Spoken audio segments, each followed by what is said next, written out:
Hello and welcome to another episode of Chalkboard Chats. My name is Henry, and this channel we talk all things teaching and everything in support of teachers.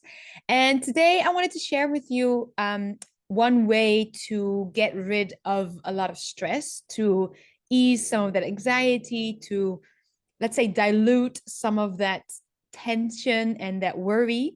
And I put it into an exercise because years ago I was a very stressed and uptight teacher, and I would sometimes lash out in like bursts of anger, and I was most of the time I was just exasperated and frustrated. And at some point I realized I can't do this anymore. I wanted to leave teaching, but for me teaching was the most interesting job that I could do for a long time. So I was like, I don't think I have to leave teaching. I just need to find a different way of doing it. And maybe on the outside it didn't change much, but doing this exercise has changed everything on the inside. It has made such a big difference, and I can recommend it highly. It is still one of the things that I get back to when I notice that I spend a lot of time being frustrated or feeling, the anger and um the desperation or exasperation for a long time. I come back to this exercise, and without fail, it just dilutes and solves so much of the tension. So I can highly recommend this. Um, so the exercise is quite simple, um, but you need to take some time to completely go through it. So yes, it's quite simple, but it takes some investment. So when you start, stay with it, and the more you practice this one, the bigger the rewards and the bigger the benefits you get. Now, all you do in this exercise is you separate the things you can control, the things that are in your control, from the things you don't have control over. And you can do this the moment you walk into school or the moment you done the teacher job. You know how you're like normally walking around and maybe you have like a resting bitch face and you don't greet everybody, but as soon as you're in like the vicinity of school, when you are seen as the teacher, you have this like wonderful, nice persona on. Well, as soon as that persona, as soon as you done it, you can start with the things you can control and inwardly pointing out the things you cannot control. So let's say you walk into the school and you say good morning to a colleague. This colleague doesn't like reply, it just ignores you. The thing you can control is you, your words, your actions. The thing you don't have control over is what they say. If they say something back to you, what their thoughts are, what they're thinking, none of that is in our control. All right. All we can control is where we walk, what we do with our hands, with our body, and the words we say and how we say them. How they are accepted, how they are heard, how they are understood isn't up to us. So the day goes on. You start the lesson, and for example, you ask for the homework.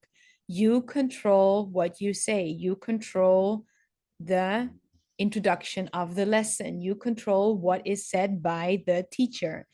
You don't have control over whether or not the student has finished their homework. You don't have control over what their actions were, what their actions are, and what their words are. So we continue.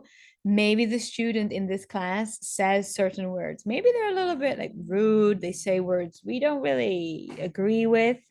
Now, we don't control what they say. We cannot prevent what they say. All we have control over is what we then do. So the student says words, and we control what we say. We control what we do. Your options are reinforce the classroom rules. Your options are quote unquote punish the student. Again, you have only a control over what you do and not over what the student says or does. Let's continue with then. You teach in the class. When you teach, you have control over what you say. You have control over what is taught. You don't have control over whether or not the student learns. That is up to them. Teaching is in my control. I control the words that I say, if I repeat them, the way that I say it, the explanation that I give it. I control the handouts, for example. But I don't control whether or not a student listens, whether or not they hear me, whether or not they understand me, whether or not they're focused on the lesson. I don't control any of these things. Now, let's say at the end of class, you're packing up your stuff and a parent has decided to talk to you. Now, maybe this parent has a whole monologue about all the things that are wrong with education, all the things that you're not doing well. Again, we don't have control over the parent. We don't have control over what they say, whether or not they blame us. The only thing that we have control over is what we do, what we say in that moment, how we say it. And even you can even like discuss and question whether or not we actually have control over. If, for example, we burst out into anger, do we really have control over that? But we control what we say and what we do. We cannot control somebody else's actions. This parent has decided to have a monologue at you, to you. We don't control that. We cannot change any of that. Now, all of this is not saying that you should condone it. We're not agreeing with this. We don't say, yeah, that's fine. It doesn't mean that we're indifferent to it. All it means is that we recognize the things we do, and the things we can do, and the thing that we have power over. It means that we recognize we are unable to prevent a student from daydreaming. We are unable to prevent parents from blaming us. We cannot take that away. Doesn't mean that we take it on, doesn't mean that we agree with it, but it just means that we cannot stop them from blaming us. It also means that we are unable to change management to support us. Those things are not in our control.